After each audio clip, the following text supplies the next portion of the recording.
Welcome to Aston University's coverage of COP26 as part of our Aston Originals. It is our, I think, sixth and final video that we're doing for COP26. And it's on the youth. It's in the hands of the people that have the power of the future. So we say hello to Balraj, Callum, and Preet. Don't worry, that's caught everybody out so far. So Balraj, Callum, and Preet, thanks for taking some time out of your day to do this. Let's just start by introducing ourselves. We'll start with you, Balraj. So hello, everybody. I hope everybody's well. My name is Balraj Purewal, and I'm the president of the Students Union. And today I'm here with some amazing individuals. Look at that, such a smooth talker, isn't he? Callum. Hi, everyone. My name's Callum John. I'm a final year international business and economics student, and I'm the sustainability officer at the Aston Students Union this year. Perfect. And Preet. Hi, everyone. My name is Preet, and I work at the Aston Students Union as Student Engagement Coordinator for Prestituent Voice, and I'm also an alumni of Aston Business School. Right, okay, we'll start with you, Balraj. From a student, young person's perspective, what do you think about with COP26? I think there needs to be a lot more change in the UK as well. I guess from a more or less knowledgeable perspective from Callum and Preet, I do really still feel like climate change is something that we need to combat continuously. Because as we go forward to the future as well, it's going to be ourselves as well, but it's also going to be the youth as well. In that forward-looking mindset as well, that are going to be affected by the damage that is done now at the moment in today's current society. I think there's been times, especially in my own family, I remember a couple of years ago, and that was when recycling was starting to become more of a thing and all these kind of things. And even now, it's not even a thing to think in my head to not recycle, because it'll hurt if I don't recycle. And I think, it's really important, I guess, from the Students' Union perspective as well, what we've done as well. And from the work of Preet, Callum, sustainability teams, and all the staff in the union, where, we achieved the Green Impact Excellence Award in 2021. I think in terms of the building infrastructure as well, implemented solar panels in the building when it was being built, well, before us as well, so the individual at that time, thanks to him or her, or they. And also, I think in terms of recycling bins, we have a lot around as well in the Students' Union, and as Callum will tell you later on, he's looking to do some further work on that. Well, Callum, perfect opportunity to bring you in there. Some of those green initiatives that are going on. What, currently in the SU, is it? Yeah. So one of the biggest things that we've going on at the moment, especially with COP, is we are looking to invite a load of SUs, delegates, staff from SUs and universities across the West Midlands to come to the Students' Union and have a response to COP26, West Midlands point of view. So it'll be like an opportunity for SUs to present what they've been doing so far in terms like anything to do with sustainability or anything in line with COP26. So to show off the good things that they've been doing so far, it'll be an opportunity for SUs to promise and commit to things in the future, like in line with reducing carbon footprint and reducing greenhouse gas emissions and things like that. And also what they would like to see their respective universities commit to as well. So, for example, in recent years, a lot of universities have started to divest away from fossil fuels. But if one of their universities have still yet to do that, maybe they can give an argument on why they would like to see their university start to divest away from that. One of the other things that we've got going on at the moment is the Keep Aston Tidy campaign that was kickstarted by my predecessor and a placement student from last year. So it's basically a group.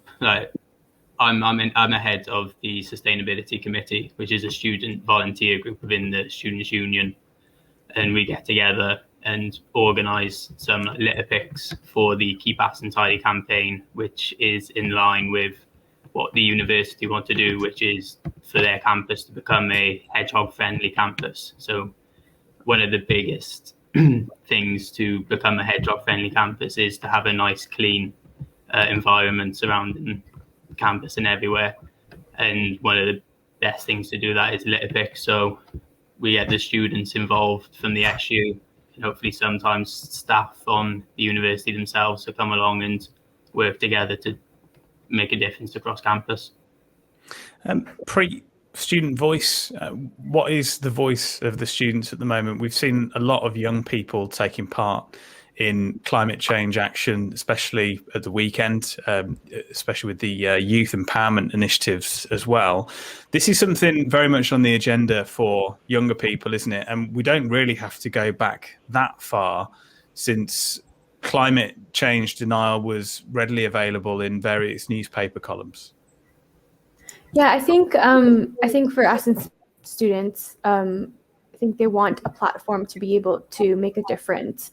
And therefore, last year we kind of started the sustainability group, and any student that's looking to make a difference is more than welcome to volunteer their time for that. So I think there is lots of room for engagement and lots of room to create more campaigns like Keep Aston Tidy that can help to continue further not only the Aston Students Union goal to be more sustainable, but also the university as a whole as well, which, like Callum mentioned, was to have a hedgehog-friendly campus, and it could also include more things in the future, even introducing compost to our campus and things like that. So I think the students are really keen. I think it's all about just providing the resources and support that they need in order to further their own sustainable goals and sustainable kind of lifestyle that they perhaps have, and they can kind of have that as well as a student while being on campus.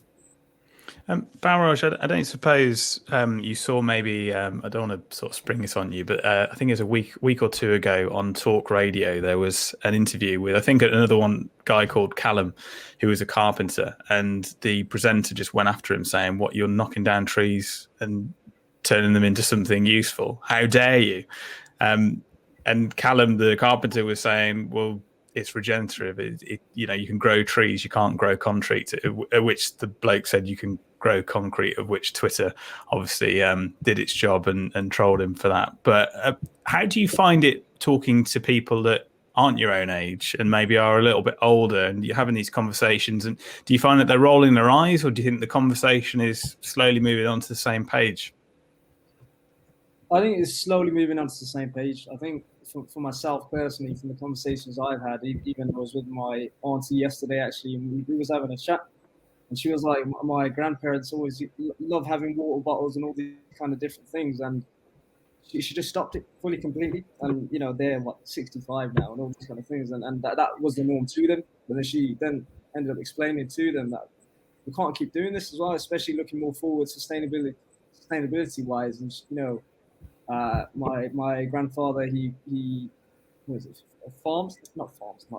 his own greenhouse, and he plants his own flowers and all these different kind of things. Now, different things like compost bins and all these kind of things, and they're quite open to it, I would say, as well, from my personal experience. And I think they don't want, as it's the same target and mission for us, that we don't want the environment, especially looking forward to the long term, and ourselves now, to be as polluted and negatively affecting all of us in the long term, I would say. So I would say we're getting on the same page, definitely.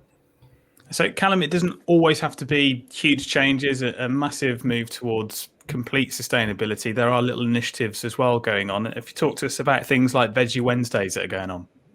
Yeah, so me and Preet, we had a meeting last week or the week before, and one of the things that was mentioned was throughout the month of November, in line with COP26, on Wednesdays, was to have 20% off discount on full price veggie and vegan meals at the lounge, which is the Students Union bar.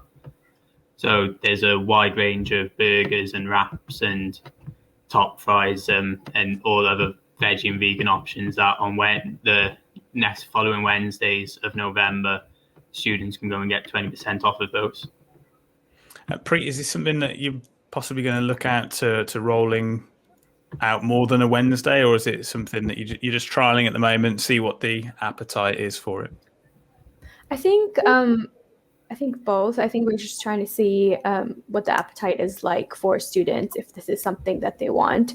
And if it goes well, it can be a conversation with our commercials team to see if it's something that we can do ongoing. I think having it on Wednesdays in the middle of the week was a bit random, but we can also look into perhaps tagging something along, maybe like when there's Sustainability Day or Climate Action Day, things like that, perhaps making it more of a bigger thing in an event. But for right now, it's just on Wednesdays for the month of November. And hopefully if students come in and they really enjoy it and they're, very happy to come and participate in that, perhaps it's something that we can continue to do.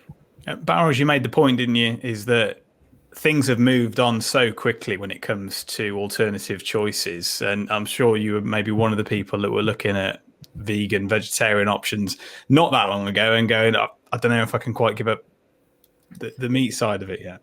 Yeah, definitely. Before I was against it. I was like, it's not my thing at all. Not against it because I thought it was bad. I just wasn't vegetarian, vegan. I'm not too sure. That's actually, especially as well when I met Preet as well before as well, and she would tell me she's vegan. I just started getting a bit more interested in it and started to have it a bit more. I tried jackfruit, which was really good. Corn, different kind of things, vegan mince, and I was like, it's not that bad. I don't actually feel that heavier compared to when I actually eat meat. So I'm definitely eating a lot more vegetarian. Vegan as well, and I hope to turn vegetarian one day. But I guess that's the process of it, isn't it?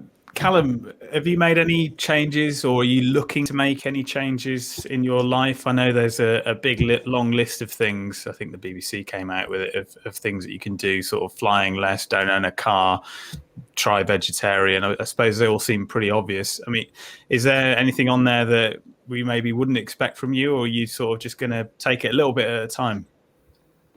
So it's coming up. I think it's just past a year ago that I turned full vegetarian, and over the past year I have transitioned into being more vegan than a vegetarian. Me and my partner, we both have done it together, which I think has made it a lot easier for us to transition over. I'm very passionate about sustainability. The career line that I'm going into is sustainability consultancy, so that's the life that I'm going into. So I've made the conscious choices of driving less, especially shorter distances. There's a really good plastic packaging free shop in Digbeth called Clean Kilo. Fantastic place. Very good prices and a lot of different variety and everything there. So I'd really recommend people go and visiting that place. Make the most of if I am wanting to buy new clothes, making the effort to go to charity stores or buying them off of apps such as Depop, or there's a new app that I think got launched today called Huzzah, which is a student-based app, which is swapping items, a bit like Depop or eBay and things like that, but more student-focused. And yeah, just making those small little efforts to make a bigger difference. And you don't always have to go so far into it. You don't have to overnight suddenly switch to vegetarian or vegan, or not buying new clothes from normal places. If you make small changes every now and then, they add up and they make such a big difference when you look back on it. Perfect. Preet, for you, how long have you been vegetarian to begin with? Are you ahead of the curve? Were you doing it before it was cool? I've been vegetarian for 12 years now. 12 years, so it really was before. Wow. Yeah. So yeah. what are you doing? Are you making those changes as well, or are you sort of waiting for everybody else to catch up with you? Maybe I'm waiting for everyone to catch up with me. No, I think there's always something you can do to kind of incorporate into your life to make your life more sustainable. And it can be anything from using a reusable water bottle to walking to work if it's close by. And like Cal has mentioned, shopping at charity shops or on Depop, things like that. For me, one of the things that I've tried to do in the past couple of years is to either buy clothing items that would last longer rather than buying a few things that will maybe last a year. And also, I always ask my friends if I'm giving away clothes, if they want anything that I have, or if they have anything that they want to give away. So we kind of do like a clothing swap between each other. So I think that's probably been the more conscious choice I've been trying to make in the last couple of years, because I think also in the last couple of years we've grown into this fast fashion industry where we have companies like Zara turning their fashion around within 2 weeks all around the world. And if you look more into Zara, they've strategically placed warehouses, so they're able to do that all around the world in a very short time and very fast. And so I think as much as everybody wants to be trendy and they want to, buy the new things and kind of participate in that, I think it's also important to remember that a lot of that goes to dumps and a lot of clothes gets burned. And so I think it's really important to make those conscious choices, but make them gradually and make them, in small amounts. So it ends up being part of your life. So it's not like Cal said, you're not going to do it overnight. Not all of a sudden you're going to be like, oh, I'm just not going to be into fast fashion anymore. But yeah, that's one of the conscious choices that I've started to make, is that you don't need to participate in fast fashion, and that it's just better for the environment, but also better for your bank account too. So win-win. Yes, exactly. Just finally, I mean, travel for a lot of people means a lot to them. We like getting around. We like to go and see different places. What do you think of public transport, firstly, in this country? Start with you, Balraj. I think it's great. I think it's a great form of transport. Train is probably the one that I use most frequently. Trams I don't really use. Buses I hardly use. I'd say train is probably the best for me, to be honest. Because I just find the public transport in this country outside of London to be absolutely rubbish. And sometimes the cost of getting the train somewhere relatively far away compared to the car is just astronomical, isn't it? Yeah, I do find when you get onto train, for me personally, as well, there's like literally no space. So at times there's loads of people sitting down, or there'll be one seat where they'll sit by. There's two seats, but a person will be sitting on just one, put their bag on the side, which is fine. Okay, that's what they like doing. Like they want their own space, etc. And before you know it, because there's no space there, you're in the middle of the carriage on a 25 or 30-minute train, and you're just like, what do I do? You can't really do anything. What do you do? So I think that can be quite annoying at times. And I think even with things like, let's say, HS2, the high-speed railways, like considering with that, there's not really been any advancements with these kind of things. And it's like, when is the ball going to start getting rolled, let's say, with these kind of things as well? Let's finish off then, starting with you, Callum. Do you think COP26 will work, or will it be a case of that's COP26 done and dusted, we'll just do exactly as we were doing before, and then we'll sort of get our cards into some sort of order before COP27? I think it really depends on the next few days. I think these next few days are crucial because the main topics, I think they're talking about how are they going to meet the pledges that they did make back in 2015 for the Paris Agreement. I think there's a lot of things that I think they're going to start agreeing on how they're going to meet them instead of not just putting pledges in place. So I think in a couple of days, I think it will be a clearer picture of if they've taken this seriously or if it is just another done and dusted. We'll wait another couple of years until COP27, like you said. But a few of the pledges that they've made so far in terms of the deforestation, the methane emissions, cutting those by 2030, I think those are good steps. I think that steps that have needed to be made sooner, but it's a good thing that they've been made now. They're a little disappointed in countries like Russia and China not participating that much, especially not being involved in the cutting of the methane emissions. So some things have been very hit and miss, and I'm just hopeful these next couple of days of how countries are going to meet certain pledges is going to really show how serious this has been taken. Preet, what about from your point of view? I suppose Callum makes some good points in there, but I suppose on the other side of the argument, it's probably failed 90% of the time for the last 25 times. Mm-hmm. Yeah, so that's a lot of and that's time. just counting, isn't it? Yeah.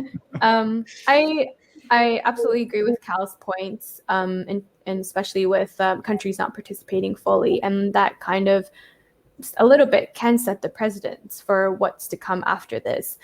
And while kind of reading up on some of the briefs or policies and how it's going, I always feel that it sounds good and there are very big promises, but I always think that it's always important to start small. And I know as countries, they probably feel they need to make big promises in order to maybe look good or to have their people say like, wow, look at our country, we're doing all these amazing things. But the question is always, are you actually going to do those amazing things? And we have the Sustainable Development Goals and we have COP26. And so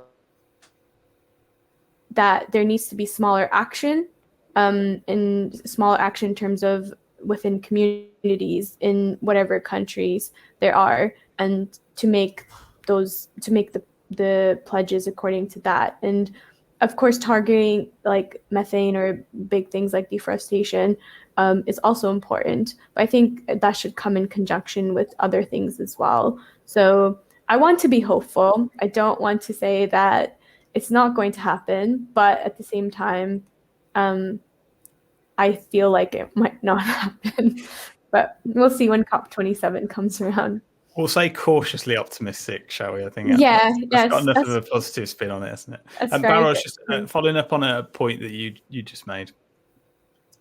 Yeah, I think following on as well, especially from what Callum and Preet said, it's really important. I hope it just doesn't become a tick box. And even if it was to become that, I hope that we rally a bit more and, influence more as well, especially the people around us as well in our communities, to actually, I guess we can't force, but I mean, actually implement these decisions being made, because otherwise we'll just be waiting, as Preet said as well, till COP27. And by that time, there might already be, even though it might only be a small amount of damage in some other people's eyes, that amount of damage could be very long lasting for the long-term effect. So, yeah, I really hope it does work. I'm optimistic that it will. And if, maybe if we, let's say we get 70% of the decisions made in favor of what we believe in, great. I mean, 30% may not happen, but I guess that's 30% to look on to the next time, which will be on the 70% that is successful in COP27, 28 going forward. Excellent. Well, thank you, everybody, for joining us today. Really interesting insight. It's really good to hear the other side of the coin as well, because we've spoken to loads of dinosaur academics all week. So it's good to have the future on board as well. But we'll say thank you to Balraj, Callum and Preet, and it is a goodbye.